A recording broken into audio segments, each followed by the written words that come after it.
Hi, my name is Ron Lehman. I'm from the Faux school. Today I'm going to show you a finish that we simply call mineral patina. It's simply because that's what it is. It's a mineral-based and lime-based patina to resemble old world-looking walls. It comes in a milky, cloudy base, and you add the tints from the manufacturer. The reason for this product, well, you have to use the manufacturer's tints is because most tints aren't compatible, and I've learned the hard way because I wanted to experiment and found out that it doesn't work. When you tint it, you get the brochure from the manufacturer and they show you all the available colors. And I think there's 32 available colors. That doesn't mean there's 32 available colors to use. You can take those 32 colors and combine those to create any color you want, as long as you take their colors and mix them together. Paint will never work. Universal pigments don't work. And that's pretty much it. The mineral patina cleans up in turpentine. It's not a water base. It's not an oil base. It's a mineral base. So turpentine really cleans it up. Paint thinner won't clean it up. Clean up your tools or even clean up the surface. So let's get our tools, let's get our materials, and let's get started.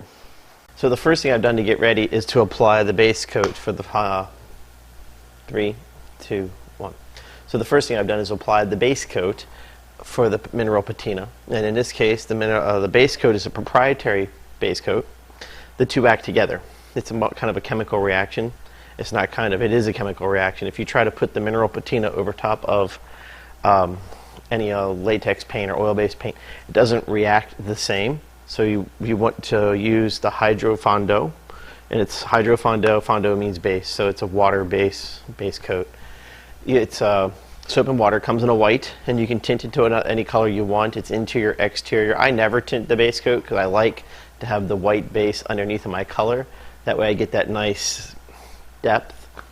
I rolled up 2 coats using a 3/8 inch nap roller because I don't want it too heavily textured. You could use a 1/2 inch, no big deal, but yes, inside and outside. So what we're going to need now are our tools. This is a very simple application. We're going to use a box stain brush with natural bristles. I'm going to take the handle off because I don't want the handle. And I've taken and tinted the patina to a color. It's like a deep plum. And what I'm going to do is just going to load the tips of the bristle with a little bit of the patina and offload on the side of the bucket. Don't need a lot. I'm going to apply this in a crisscross, or crosshatch motion. What you don't want to do is what I just simply did. I started completely wrong and did a line. I want a very organic pattern to this. You can't go back into what you've done once you've started. I'm going to see if I can make it do it, and of course I can't do it when I want it to do it. It rolls up on itself, so it kind of reactivates itself. So you got to be very careful when you're working. But you see, I'm just using a crisscross, crosshatch, herringbone, whatever you want to call it. And it's not a glaze. This is not a faux finish. This is the real thing. The product comes from Italy, and it's just a neat product. The more coats you apply, the better the true color you're going to get, the deeper, rich color. Like right now, you can see through it, kind of like a glaze. Glazes are an imitation of this. So you're seeing through to that white base coat, and in the darker areas, yes, are where the patina is thicker than other areas. So we are going to let this dry 100%, come back and do a second coat. So we'll let it dry. We'll see in just a little bit. All right, first coat's dry. We're going to do the exact same thing again using the same brush. One of the neat things is how this dries very chalky and how much lighter it dries. Look at the difference between wet to dry. So keep that in mind when you're making your colors. If you're going to do a custom color, a lot of times I just go right with the pigments from the manufacturer, just because the pigments are so nice and the colors are very unique. Well, if you're trying to tint this yourself, you cannot use universal colorants. You have to use either a natural ground pigment, powdered pigments.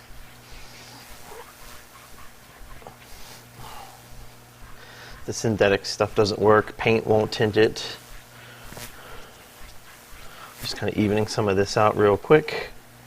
All right, it's that simple on our second application. So again, we got to let this dry. We're going to come back and do our third and final coat, and then we're going to show you a little fun stencil technique. So once again, we'll see in a little bit. Again, here we are, dry.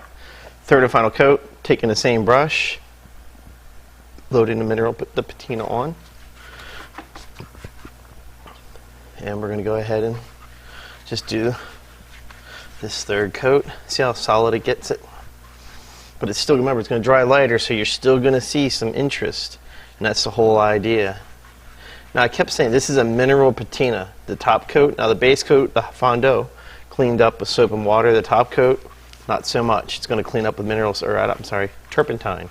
Mineral spirits will not clean it. Soap and water will not clean it. This has no odor at all. This actually, the patina top coat smells, doesn't have any odor. It's very interesting. So when you're working in a house, you can work in a small confined space. It's not going to hurt anything. You're not going to offend anybody with the smell.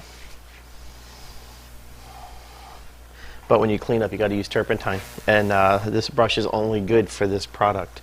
Even though no matter how good I clean this thing, it's going to leave residue inside. It gets chalky, so it's only good for these finishes and these finishes only once you use it. Now, there's our third and final coat. We're going to let this dry. We're going to come back and show you some options. So again, see in just a little bit. Okay, we're dry again. And as you can see, all this interest. Now, if you can't really control how a lot of this happens. It just kind of happens. So if you're in a, the more you become familiar with the material, you can kind of predict what's going to happen. You know what things are going to happen, but you can't exactly control where those things are going to happen. So if that's going to bother you or your client, not the choice.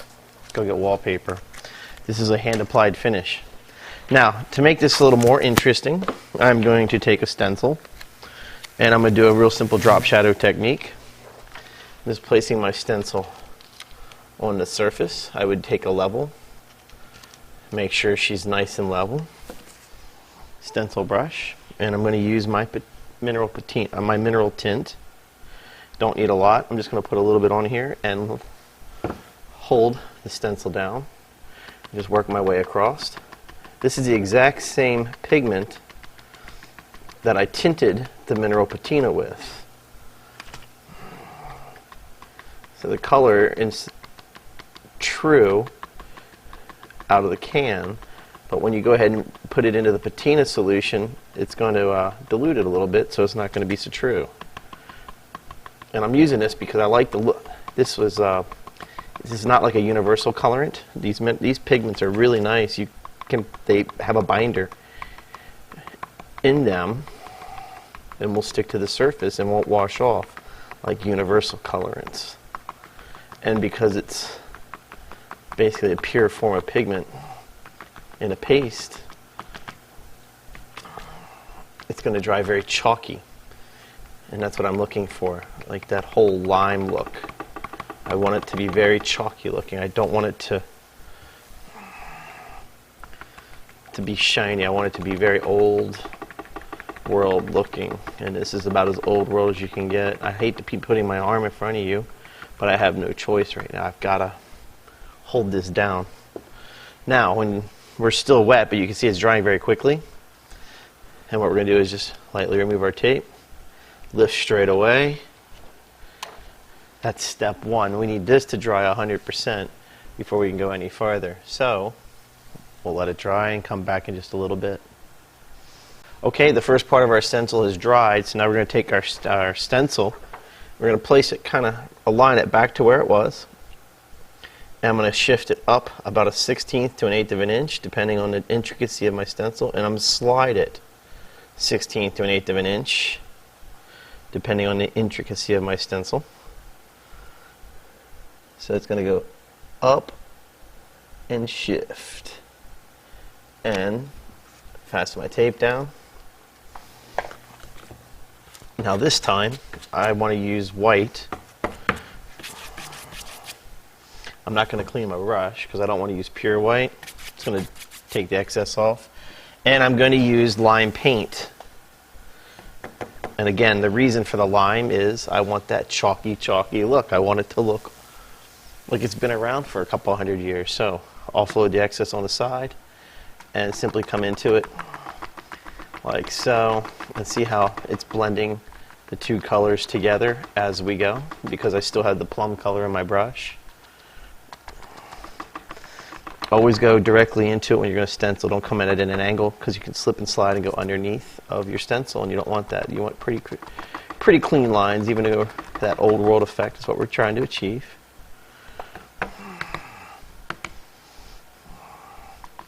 And I'm not going to go all over. I'm trying to make it, give it that broken look. Don't want it perfectly crisp and clean and uniform. I want it nice and old. I'm trying to create something that looks like it's been around for, again, hundreds of years. Every so often I'll come back and hit some areas. Make sure I'm even going across.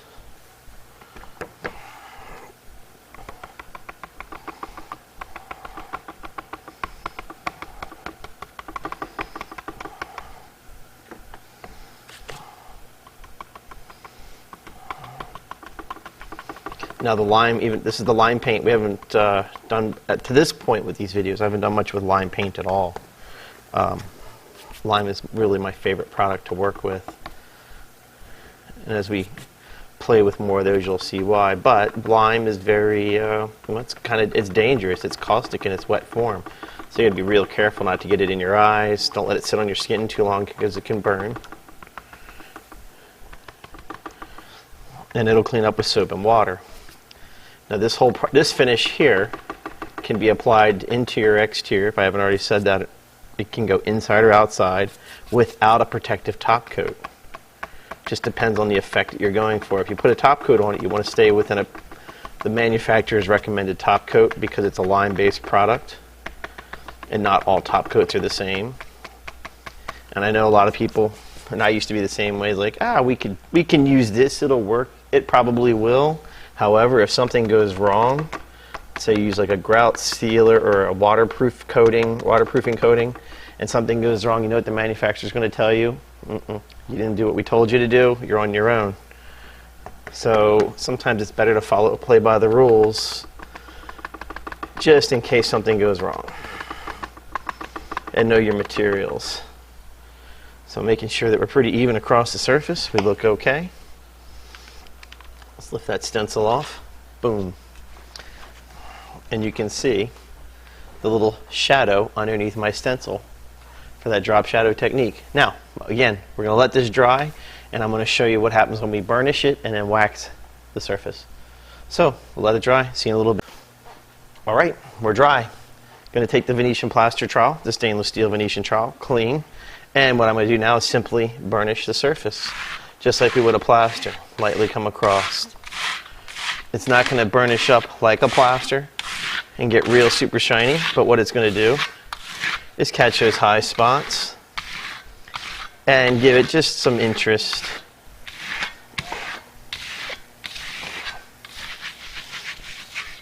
You know, the more you burnish it, you know, the more interest you're going to get here and there.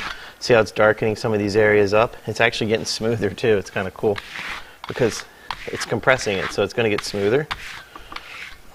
But it just gives us a really, I don't even know how you describe the feel, very soft, silky feel. All right?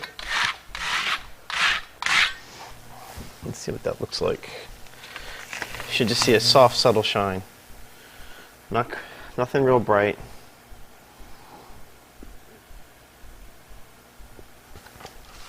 Okay. Now, if you want, you don't need to, but if you wanted to, you could take some wax, and we can wax half the surface. And for that, we're going to use the Italian polishing wax, just like we would do on a Venetian plaster. Let's see what happens. And obviously, it gets very dark very quickly because you're rehydrating the surface.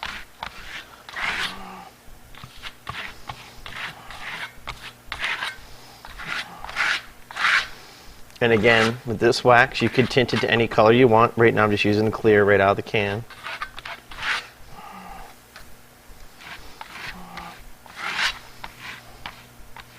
This would be kind of pretty with the silver wax.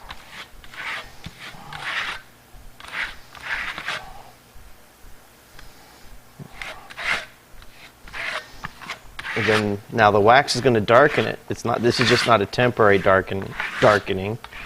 It's going to darken it up quite a bit, and it's going to stay darker, just like it does on those plasters that we do.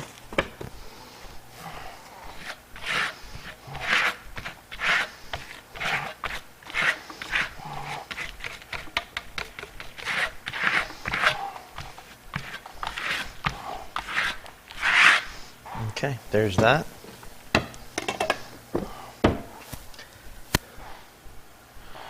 I take the rag, and all I'm going to do is just kind of where that tape is, just because it's thicker and it's going to take a while to dry around the edges, and I don't want to have that weird drying effect.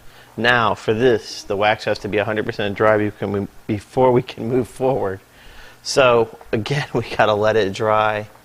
And then we'll come back and simply polish the wax, and we'll see in just a little bit. Okay, so what I've done is, in the meantime, I've actually went ahead and just polished the wax using a soft cloth, like I always do when I polish my wax. Nothing fancy. And then I pulled my tape off, so you can see the difference, dramatic difference, and I pulled the tape off the perimeter because it just looks better. So what we have is our mineral patina without wax, mineral patina with wax. It's kind of hard to see it, I think, from that standpoint. However, but let's first off, let's show you the difference in the sheen. It's a very soft, subtle sheen. It's not like a lot of the finishes where I put wax on, because this is pretty porous and it sucks up a lot of the wax. Now, if I put another layer of wax on, this gets super shiny, but I don't like this patina with wax. I prefer it in a natural state. I think the wax, it makes it look too much like a painted finish, like regular house paint you get from the paint store, and we don't need that. It takes away the fun of it. I like to see the movement of the material, and I like the chalky look to it. So there you have it, mineral patina. If you have any questions, feel free to ask down below. Shoot me an email. Give a studio a call. My name is Ron Lehman. I'm from the Faux School. Thanks for watching.